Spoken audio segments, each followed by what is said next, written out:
So all of us at some level, man or woman, wants to be a hero. The word hero in its Latin root means servo. Servo means servant. It actually means slave.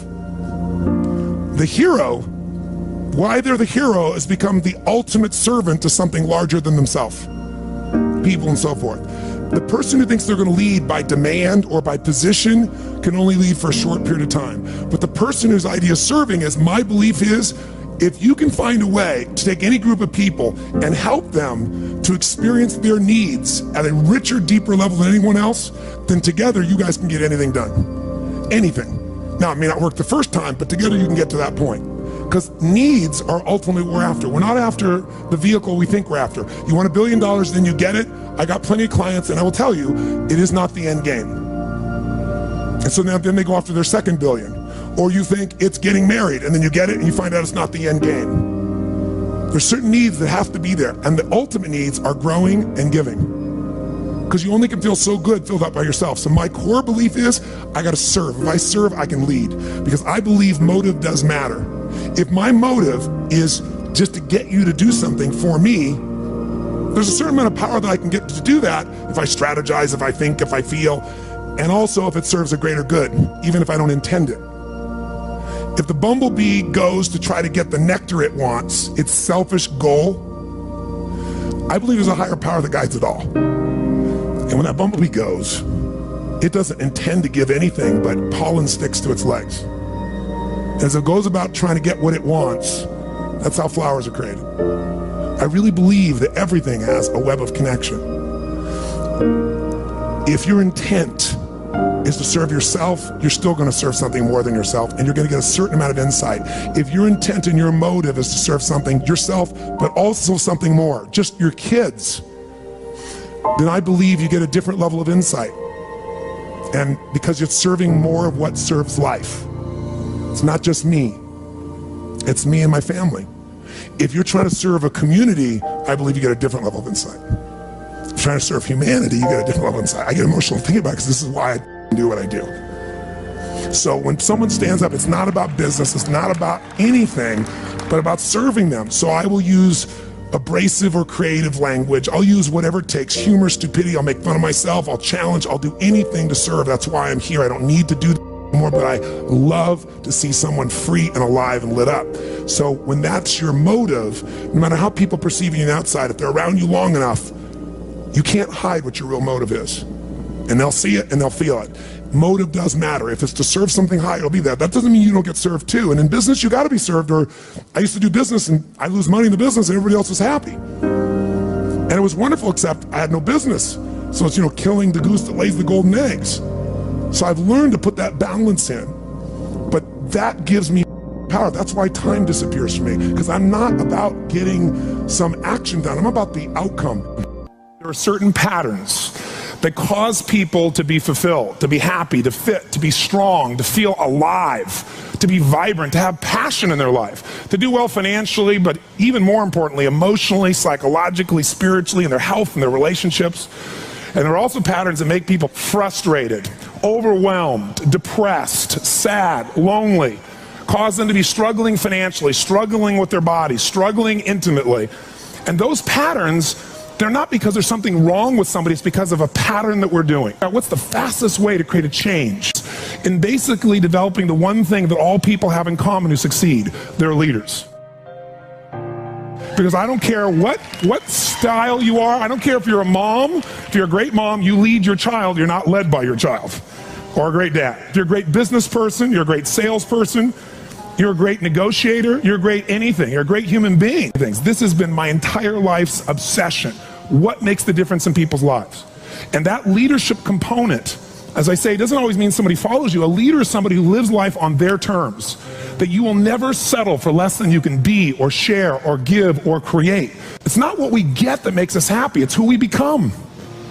How we live our life, who we are as a person. People can take away all the things, but who you become, no one can take away. And the problem is most of us are trying to be something we're not. And it isn't so much about change, about changing yourself. The change happens when you be yourself. Know thyself, that's the hard part for most people, and then be thyself. Because most of us in our lives, out of our desire for respect or achievement or love or connection or something, we've been trying to be the way we think we'd have to be in order to get that love, respect, appreciation, whatever it is we've been after at some unconscious level. And we've been doing it so long that we think that this is who we are. Because success without fulfillment is failure. And I can't tell you how many people I work with who are supposedly the best in the world at what they do, and they have more money than they can spend, and they have all these people that love and respect them, and yet they're unhappy inside. Because if you want to know what's really you, where you're going to be alive is when it's really you. And you may even think you know who you are because you've been living a certain way, but I'll tell you how you'll know. You'll feel euphoric, you'll feel strong, you'll feel unlimited, you'll feel free. I have seen, out of 3 million people around this earth in 80 countries, I've seen just about anything you can see, and there are only so many patterns. And what you're going to find underneath all of this behavior is we have the same needs. When you understand what those needs are and which ones you're focusing on, you start to understand why people do the crazy things they do, including you and I. And you begin to understand, hey, there might be a better way to meet my needs, and I don't have to get caught up in this game of stress and frustration and upset, or I could really help this person I care about, because I could see what's really going on. Part of what we want to accomplish here as leaders is we want to become practical psychologists.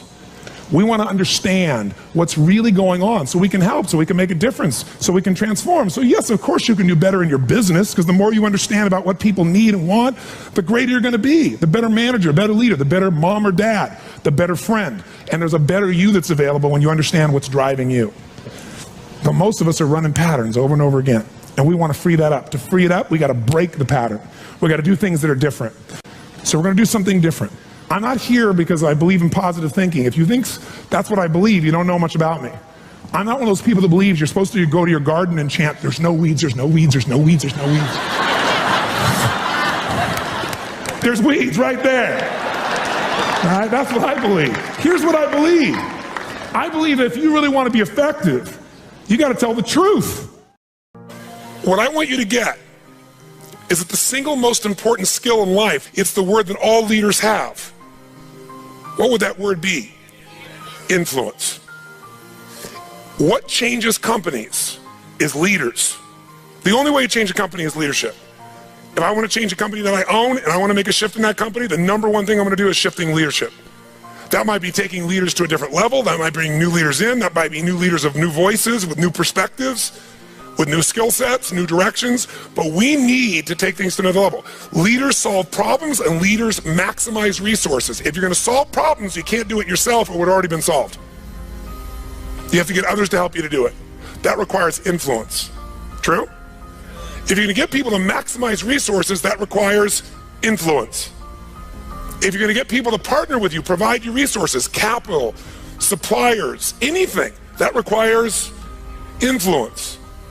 If you're going to have an impact on your kids or your community or the world, that requires influence. There is no more important skill of leadership than influence. And yet most of us think of it like selling, and as a result, we don't master influence. So I'm not here today to try and get you to become a master of influence in 45 minutes or so. Am I chatting with you here because we have so many of the speakers. This is the area of life I am most focused on. Because I know that if you can't influence, you can't lead. But if you can influence powerfully, intelligently, with integrity, there's no limit to whatever you can envision and what you can make real. And if your influence becomes not just you as the influence, but you're able to influence systems, people, company, culture. If you can turn other people into influencers, now whatever you vision about can be made into a reality. And so as a skill of influence, we got to ask ourselves, how many agree leaders are what change companies? Raise your hand if you agree with that, say aye. Aye. And leaders' number one skill is influence. If you agree, say aye. Aye. And then the question becomes, how do you influence? How do you influence consistently, with integrity? You can influence many ways. You can do it without integrity, but the good news is we live in a world today where whatever you do, it's transparent to the world because there are no secrets anymore, are there? Try to have a secret today, bless you. You can forget the secret. With the internet, with the culture we have, the way the world is today, there are no more secrets, and whatever you think is still possible to keep secret, give it 3 or 4 more years and it'll be impossible. Every phone call you make is recorded. There's no single phone call that goes in or out of North America that they don't have a recording of, and they can search by word, by tone, by tempo. They can even recognize voices now. There is no such thing as privacy. Everything you've ever put on the internet is there forever, and people know it and can search it. The way you write is searchable now. You can not sign your email, you can put it on somebody else's email, and the structure of your language and the way you influence things can be studied at this level. So the good news about that is manipulation as an ongoing tool for success is over. But adding value will never go out of style. Truth will never go out of style. So influencing with integrity is the secret. But what really influences people? Do facts and figures, we give you enough facts and figures out of a core story, is that going to influence people? No. It's the weaving of that story together in a way that produces what shifts people. And that's human emotion. Ultimately, the big game here is emotion. You have to influence emotion. You have to influence the emotion of your people. If you're going to maximize resources, and if we all agree, as we talked about the other day, it's not a lack of resources, it's a lack of what? Resourcefulness. If you're creative enough, if you're playful enough, if you're determined enough, if you're focused enough, you can find a way. If you're giving enough, if you're generous enough, if you're honest enough, if you're courageous enough, you will get people to help you. You will find the way. You will make that thing happen. You'll access the resource. You get someone to coach you, teach you, loan it to you, let you try it, drive it, experience it. So it's the ability to influence emotion, because that's what affects our intellect. That's the bottom line. A core story is only there to give you a set of facts to educate someone that will make them emotional enough to make a decision. And what they do is they go through a series of things that you have emotions about. They may say them in a non-emotional way, but the only reason they work is because you know they're going to open the person's emotion. How many agree with me on this? Say aye. So as leaders, we can never forget that humans are emotional creatures, including ourselves. And to influence other people, we have to know what already influences them. And we can't ever forget what truly influences them. It's going to come down to our ability to connect with them at a deep emotional level, or get others to do the same. Here's how I'd say it in a really simple term. To influence someone, you have to already be influenced. Right? To move somebody, you better be moved. To touch somebody, you can't touch somebody about your product or service or vision or idea or your company if you're not touched. To persuade others, you have to be persuaded. You can't give somebody else what you don't have. Now, you may have it intellectually, and here's the challenge. When you first meet somebody in your relationship, and you're all excited, what's the level of energy like? 0 to 10, make the sound of that energy. You meet somebody you're totally excited by, make the sound, everyone. 6 months, 6 years, 20 years later. It's scary, isn't it?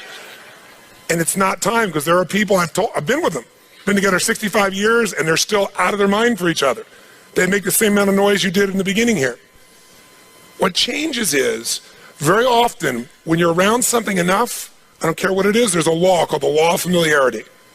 The law of familiarity says this: if you're around something enough, you take it just a little bit for granted. And it doesn't matter what it is, it's not that you don't care, it's that you get used to it. It's that the variety of it is not quite as high. It's not so new, and with that, sometimes you give it less significance. Even though in your heart you know it's significant, you don't keep the aliveness of it. It becomes something you intellectualize versus something you feel inside your body with a passion. So there are people who say, but we love each other. Yeah, well, that's great. You know, hug each other every now and then. You say you love each other, little kiss like that. Was that how it was in the beginning? No. It isn't time. It's that most people don't understand that this emotion, this intensity, this passion has to be constantly reinforced every single day. And like any muscle, if you don't use it, so then you have the base understanding of why you do what you do, but you've lost the energy that makes it alive. And so if you're going to be touching people, you got to be touched. So then the question is, how do we influence ourselves? How do we influence other people? We got to get them into their emotions. We got to get ourselves into the emotions that are going to move us to action. And we got to do that ongoing, because otherwise all the stuff you wrote down will die. It'll die in your book, it'll die in your head. There has to be a level of emotion, a level of hunger in you that makes you go follow through. There's got to be a level of energy in you that when you go share it with people, you're able to influence them to follow through. And when they don't do it, enough to get back in there with them again and get them to do it again. This is where the whole game gets won or lost. Do you agree or disagree with me on this?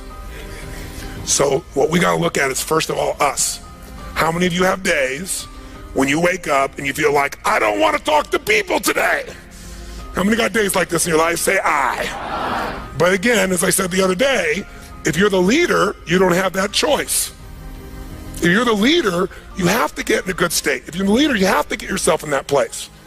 And how many of you have had some gut checks? Let me see again in the last 6 months, 12 months in your business with economy changing like it's never changed before. How many have had those gut checks? Say aye. So what do? We have to become masters of influence, which means we have to be able to master the state of our own organization. To master the state of our own organization, we got to know how to change that. How fast, my friends? How fast? And where does it have to start? Ourselves, since we're the first constraint. And if we can do it with ourselves and influence, then we can teach everybody else to influence. We've said business is innovation and marketing. You have to influence people to innovate because they're not going to just do it because they're used to what works and it's easier and they know it. Innovation means massive what? Change. How many people go, give me more massive change in my life with all the other things I'm trying to hang on to? They're not going to do that. You have to influence people to innovate.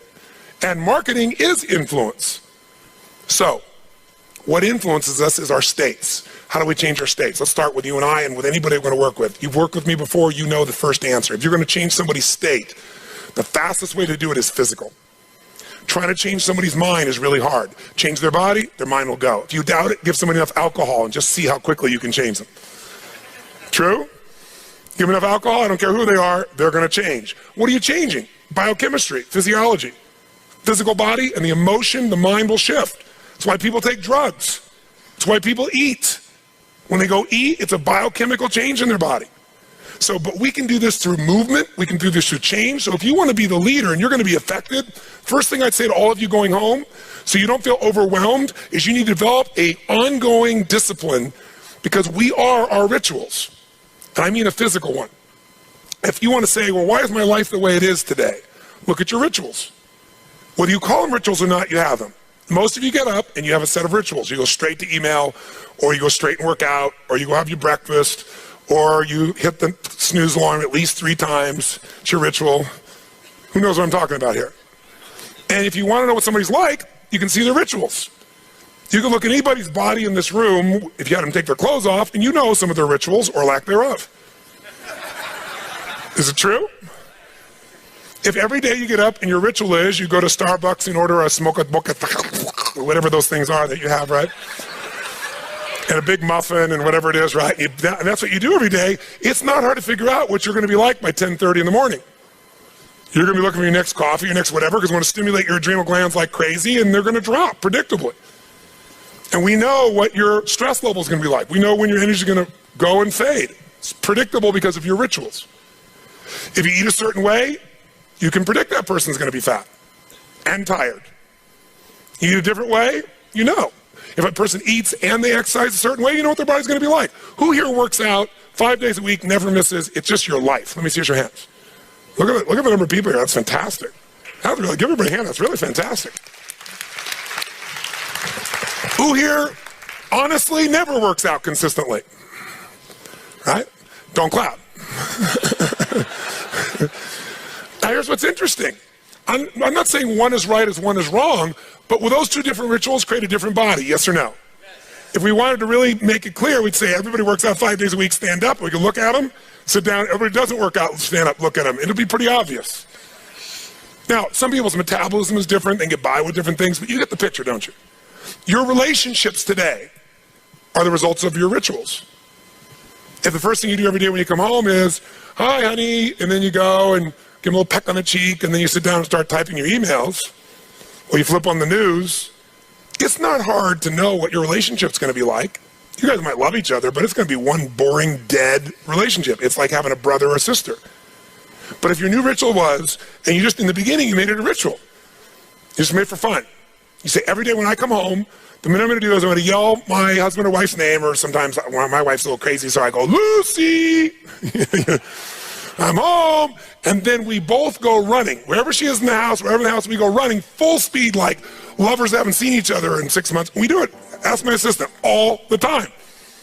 Now, not every day, but it's our ritual to this process, right? It's just a crazy thing. Thank you.